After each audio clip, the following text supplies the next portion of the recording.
से वेट कर रहे हैं। अब आपकी जानकारी के लिए, क्योंकि आज जो रेलवे कमेटी के जो पार्लियामेंट्री स्टैंडिंग कमेटी है, कई सारे देश भर के सांसद और पूरी कमेटी के लोग आज दार्जिलिंग आए हुए हैं, तो इसलिए मुझे थोड़ा उनका स्वागत करना था, तो मुझे देरी हुआ। एनीवे, आप सबका मैं स्वागत करता हूं और मैं सीधे गृह मंत्री जी का जो पश्चिम बंगाल का भ्रमण है उस विषय पे आता हूं। आप सबकी जानकारी के लिए कि गृह मंत्री जी का जो पहले 3 दिन का दौरा था वो 2 दिन का हो गया है। कल सवेरे वो कलकत्ता लैंड करेंगे और उसके बाद जो है 24 परगना जिले में उनका एक सरकारी कार्यक्रम है और उसके पश्चात वो जो है 3 और 3:30 बजे के बीच में किसी भी समय जो है वो बागडोगरा एयरपोर्ट लैंड करेंगे और जैसे ही सिलीगुड़ी दार्जिलिंग जिले में उनका आगमन होगा, उसके पश्चात सिलीगुड़ी के सभी कार्यकर्ता और सभी नेतृत्वों का ये इच्छा है कि उनका जो है बागडोगरा एयरपोर्ट में एक भव्य स्वागत का कार्यक्रम होगा और उस बीच में राजवंशी, आदिवासी, गोरखा, बंगाली समाज के लोग और अपने वेशभूषा ट्रेडिशनल ड्रेस के अंदर में हम कोशिश करेंगे कि एक जो है सांस्कृतिक कार्यक्रम के साथ साथ उनका स्वागत बंधन हो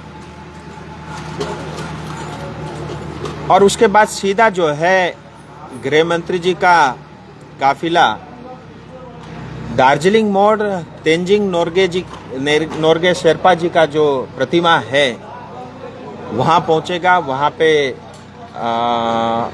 उनको माल्यार्पण किया जाएगा और वो सिर्फ 10 मिनट का कार्यक्रम होगा। उसके पश्चात फिर जो है आगे आकर के कौन सा नौका घाट जिसको हम बोलते हैं सामने, तो ठाकुर पंचानन वर्मा जी जो राजवंशी समाज के जिनको हम सब लोग भगवान मानते हैं, उनके प्रतिमा पे माल्यार्पण का कार्यक्रम है। वो भी कार्यक्रम 10 मिनट का है। उसके पश्चात जो है सीधे 4:30 बजे से पहले तक जो है इसी स्थल पे जहाँ पे हम सब लोग मौजूद है, ये एनजीपी रेलवे स्टेशन के पास रेलवे का ग्राउंड है, यहाँ पे वो जन संबोधन करेंगे और हमारा ऐसा मानना है कि 50,000 से ज़्यादा जो है विशेष करके सिलीगुड़ी, दार्जिलिंग और आसपास के ज़िले के कार्यकर्ता और जो है जन समर्थक रहेंगे और मुझे लगता है ये यात्रा 2021 के चुनाव के बाद अपने आप में ये ऐतिहासिक होगा और मुझे कई सारे प्रेस के मित्रों ने ये मुझे पूछा कि आखिर जो है गृह मंत्री जी का बंगाल में भ्रमण क्यों आ रहे हैं, और आप सबके मन में भी ये सवाल जरूर होगा। तो आपके माध्यम से मैं बताना चाहता हूं कि हम एक स्वतंत्र भारत में रहते हैं और भारत के गृह मंत्री देश के किसी भी कोने में वो जा सकते हैं, आ सकते हैं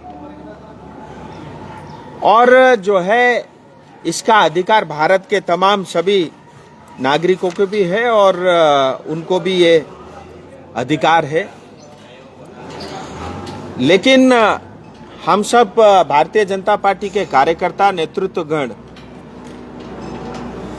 हम ये अपेक्षा जरूर रखते हैं और हम सब ये भी जानते हैं कि आज पश्चिम बंगाल में जो अराजकता फैली हुई है, पश्चिम बंगाल में जो आज लॉ एंड ऑर्डर की सिचुएशन है, पश्चिम बंगाल में आज एक ही एमएसएमई फल फूल रही है, वो है बम, बारूद और बंदूक बनाने की एमएसएमई।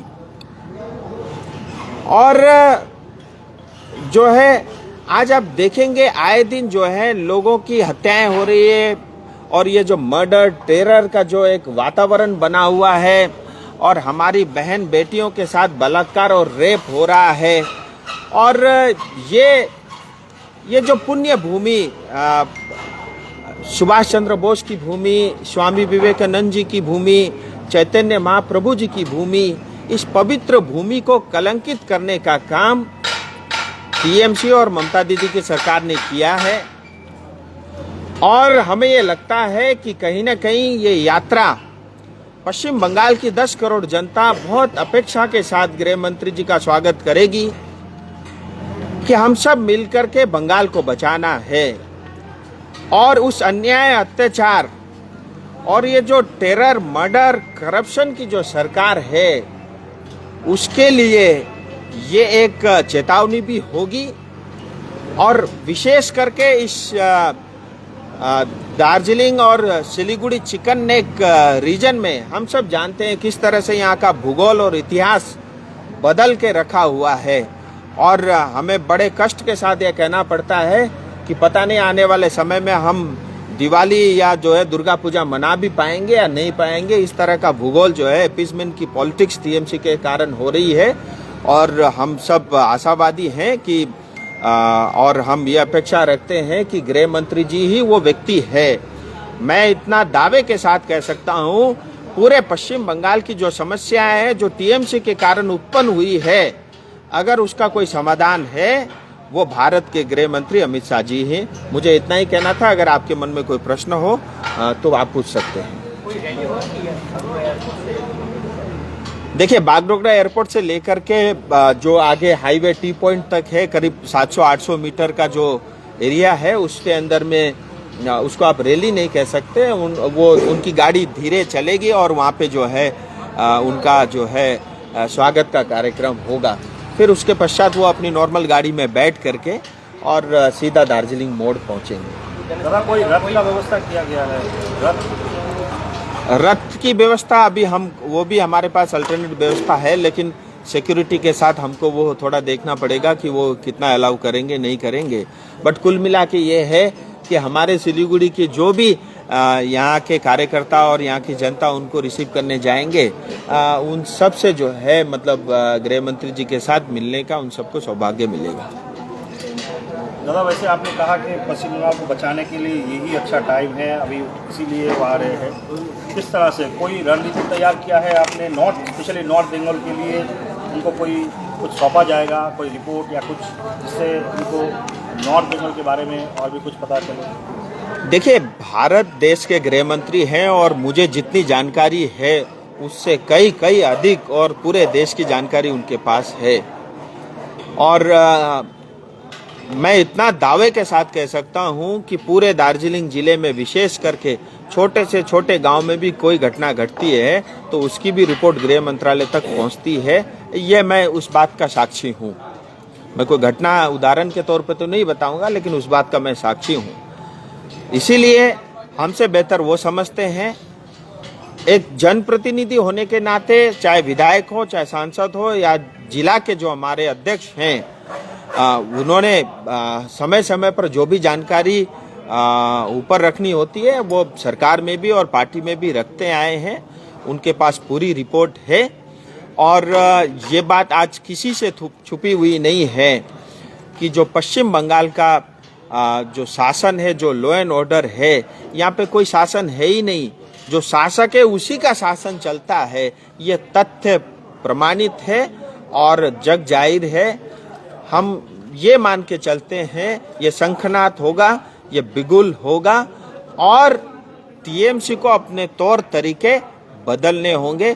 आए दिन जिस तरह से लोगों की हत्याएं, पेड़ों में लटका देना, माँ बहन के साथ जो है रेप करना और विशेष करके नॉर्थ बंगाल के युवाओं के साथ अन्याय अत्याचार करना, कोई विकास के काम मत करना, 15% जमीन नॉर्थ बंगाल के चाय बागान के मालिक को देना, 5% से कम जमीन में जो हमारे लेबर 200 साल से काम कर रहे हैं उनको जमीन नहीं मिलना, मिनिमम वेज एक्ट केंद्र सरकार पारित कर देती है उसको लागू नहीं करना, FRA एक्ट 2006 को लागू नहीं करना, शिक्षा में भ्रष्टाचार करना, जो अनपढ़ गवार टीएमसी के चमचे हैं उनको अपॉइंटमेंट देना, और यहाँ तक कि एम्स बनाने के लिए जो स्वीकृति नॉर्थ बंगाल में मिली थी उसको भी उठा के कल्याणी साउथ बंगाल ले गए। ये इतना अन्याय अत्याचार लगातार। और मैं आपको एक बात और कहूँ, नॉर्थ बंगाल अपने आप में सक्षम है, अपने आप में पैर में खड़ा हो सकता है। हम इतना रेवेन्यू टैक्स इतना कलेक्ट करते हैं, लेकिन उसके बावजूद भी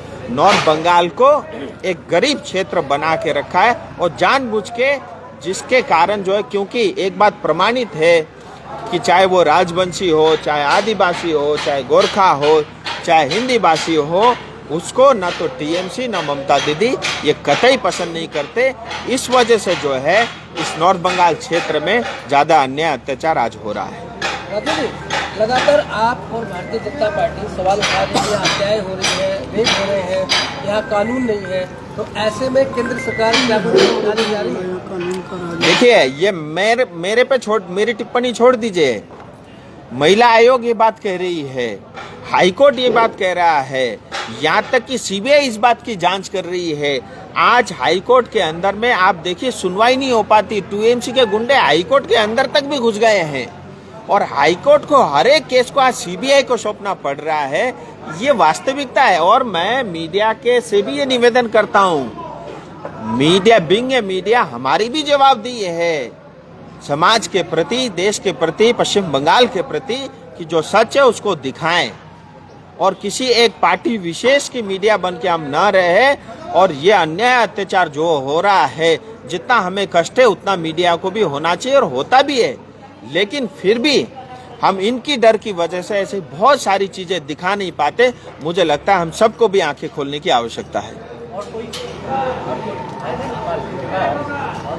कल गृह मंत्री जी के अलावा जो है हमारे पार्टी के पश्चिम बंगाल के अध्यक्ष और हमारे लीडर ऑफ ओपोजिशन शुभेंदु दा, दिलीप दा और हमारे नॉर्थ बंगाल के सारे सांसद, विधायक और सभी जिला के हमारे जिला अध्यक्ष और बाकी जो भी प्रतिनिधि हैं, संजय जी अभी 2 दिन पहले से ही डेरा डाल के बैठे हुए हैं और बाकी सब कार्यकर्ता और वरिष्ठ जितने भी नेतृत्वगण हैं वो सब भी यहाँ उपस्थित रहेंगे। और मुझे लगता है रात्रि विश्राम भी गृह मंत्री जी का सिलीगुड़ी में होगा और बहुत सारी अलग अलग तरह की मीटिंग्स रात को भी जो है उन्होंने तय की है। वो धीरे धीरे उसका जो है आपको पता चलेगा। सो बहुत बहुत धन्यवाद, नमस्कार।